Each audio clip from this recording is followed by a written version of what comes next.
Happy New Year. This is Truth to Power. So we've had a few days of continuing protests now in Iran.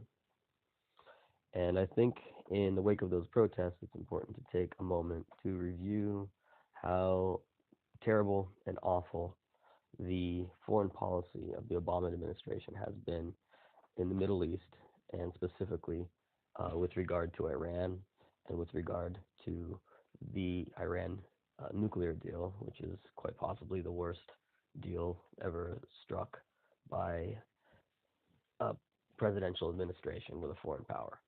Not to mention, the deal is virtually a treaty, but it was not voted on by Congress, which technically makes it unconstitutional. So Trump could just rip up the deal, but he's honoring it for now, for whatever reason. Now, obviously, Obama failed in Iraq by pulling the troops out earlier than necessary in order to fulfill his asinine, completely subjective date of withdrawal for political reasons of being before the 2012 re-election, which created the power vacuum and then facilitated the rise of ISIS. And the Obama-Clinton State Department also facilitated the overthrow and assassination of Gaddafi in Libya, which also resulted in complete chaos. And now in 2018, we have slave trades again in Libya. We came, we stories. saw, he died. The failure in Iran is potentially worse, and I'll explain why in a minute. Not only did the Obama administration fail to support the 2009 Green Revolution, it was completely silent, had virtually no support for the people protesting back in 2009.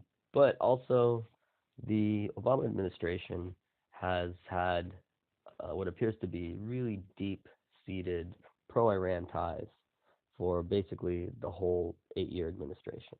And that, in my opinion, focuses mostly around Obama's key top advisor, Valerie Jarrett. Now, Valerie Jarrett was born in Iran, and as I mentioned, I think that alone would garner major sympathies for Iran, but there were other reasons for her sympathies as well. Valerie Jarrett's parents were communists in Chicago. Jarrett's father was a man by the name of James Bowman, and he was a prominent Chicago communist in the 1950s.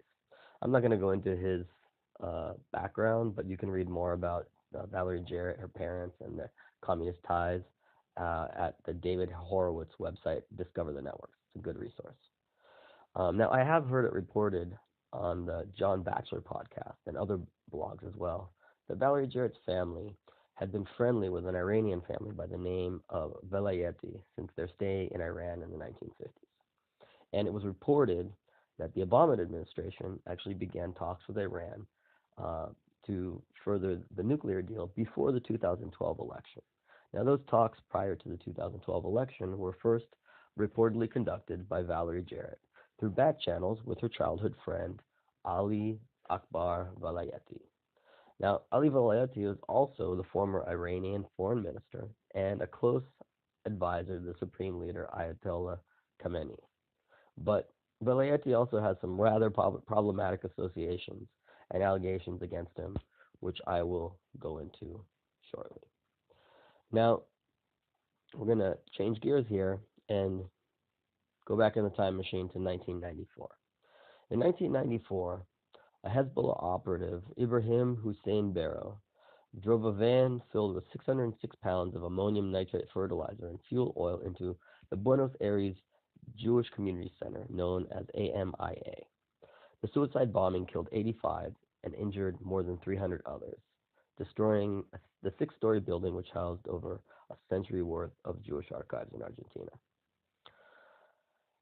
Now, the investigation into the 1994 bombing was interfered with for years under the President until Nestor Kirchner became president of Argentina in 2003. Kirchner admitted that the case had been botched, and he appointed a lawyer by the name of Alberto Nisman a very persistent Jewish lawyer as a special prosecutor to take over the investigation. However, President Nestor Kirchner died in 2007, and he was then succeeded by his wife, Cristina Fernandez de Kirchner. And in 2013, the still open investigation into the 1994 JCC bombing took a bizarre turn when President Cristina Kirchner and her foreign minister announced that they had reached an agreement with Iran to jointly sponsor a quote-unquote truth commission to investigate the bombing. Now, in 2014, the agreement which President Cristina Kirchner reached with Iran was ruled illegal by an Argentinian court, and the agreement was annulled by later President Mauricio Macri when he became Argentina's president in 2015. Now, in the meantime, on January 18th, 2015, the night before Alberto Nisman, and that's the special prosecutor who was assigned to take over the investigation into the 1994 bombing, the night before Alberto Nisman was scheduled to appear before the country's parliament to explain his startling findings and accusations, he was found shot to death in his Buenos Aires apartment. Before his murder, Alberto Nisman and his team had definitively determined that former Iranian and Hezbollah officials had planned the 1994 Jewish Community Center bombing.